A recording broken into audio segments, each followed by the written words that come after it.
Dharmatala metro স্টেশনে আজ ভীষণ আনমনা মান্যতা। আজকাল একদম ভিড় ভালো লাগে না। হঠাৎ দেখল সামনের কাঁচা পাকা চুলের এক ভদ্রলোক কেমন যেন চেনা চেনা ঠেকছে। কাছে গিয়ে দেখতেই দেখল ছোটবেলার বন্ধু শঙ্খ শুভ্র। অদ্ভুত, একদম পাল্টায়নি। তাই চট করে ডাকলো, এই শঙ্খ। ঘাড় ঘুরিয়ে তাকালো শঙ্খ, অপলক তাকিয়ে মান্যতার দিকে। মান্যতার কিরম যেন অস্বস্তি লাগছে। বহুদিন পর আবার এমন অস্বস্তি। আগে বাসে, ট্রামে, রাস্তাঘাটে কেউ এমন করে তাকিয়ে থাকলে যেমন অস্বস্তি হতো, ঠিক তেমনি। এরপর শঙ্খ একটু জোরেই বলল, মান্যতা। মান্যতার মুখে খেলে গেল বসন্ত।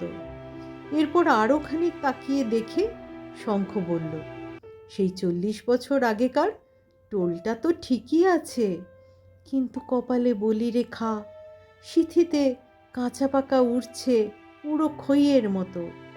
পরনে আবার সাদা শাড়ি, কাঁধে টোট ব্যাগ, তাতে লেখা জীবন যেরকম। এ কি সেই মান্যতা? মান্যতা হালকা হেসে বলল, শঙ্খ, গঙ্গা দিয়ে বহু দশকের জল গড়িয়ে চলে গেছে সাগরে। আগে যেখানে গভীর জল ছিল সেখানে এখন খটখটে বালির চড়া।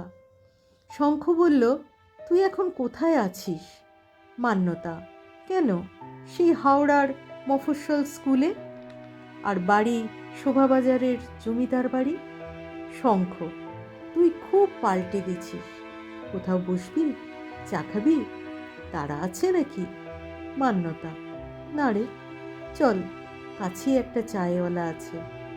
দুজনে পাশাপাশি হেঁটে পৌঁছে গেল চায়ে। তারপর শঙ্খ বলছে, জানিস, আমার তুই ছেলেই বিদেশে, আমি আর রিক্তা দমদমে থাকি। মান্যতা, আমার একটিই মেয়ে, সে বিয়ে করে মুম্বাইয়ে। আকাশ চলে যাবার পর আমি আমার মতো একা ওই বিশাল জমিদার বাড়িতে। উঁচু উঁচু খিলান দেওয়া দরজা জানালা, উঁচু কড়িকাঠের সিলিং, সেগুলো এত উঁচুতে যে আমার কষ্ট ওদের ছুঁতেই পারে না।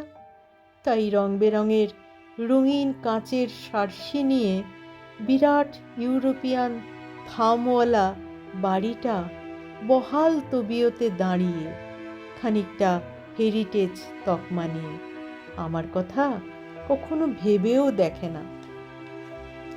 শঙ্খ, তোকে কেমন মনমরা লাগছে? কেন রে? মান্যতা, আর বলিস না, স্কুলে মাধ্যমিক পরীক্ষা চলছে না, একটা মেধাবী ছাত্রী মাধ্যমিক পরীক্ষা দিচ্ছে, তার বাড়ি থেকে তাকে বিয়ে দিয়ে দিচ্ছে। সে বেচারা মন খারাপ হয়ে জলে ডুবে মরতে গিয়েছিল, জানিস। খবর পেয়ে পুলিশের চেষ্টায় সেই ছাত্রীকে উদ্ধার করে এখন ফিরছি।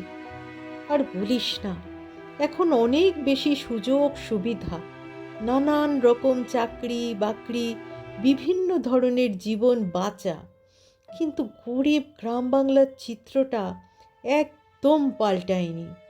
সেখানে এখনও শিক্ষা, বাল্যবিবাহ, পণপ্রথা, বেকারি খুব আছে।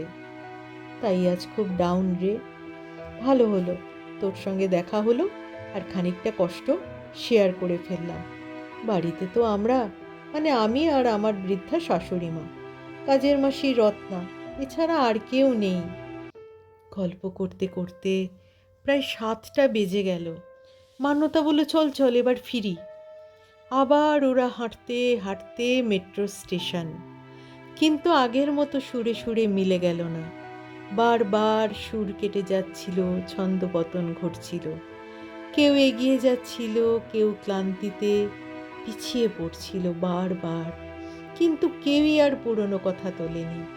কেন সেদিন ওদের বিয়ে হয়নি, কে কাকে ঠকিয়েছিল, কেনই বা লুকোচুরি খেলেছিল, কেনই বা মিথ্যা গল্প ফেঁদেছিল, সেসব কথা কেউই আর ওরা আলোচনায় আনেনি।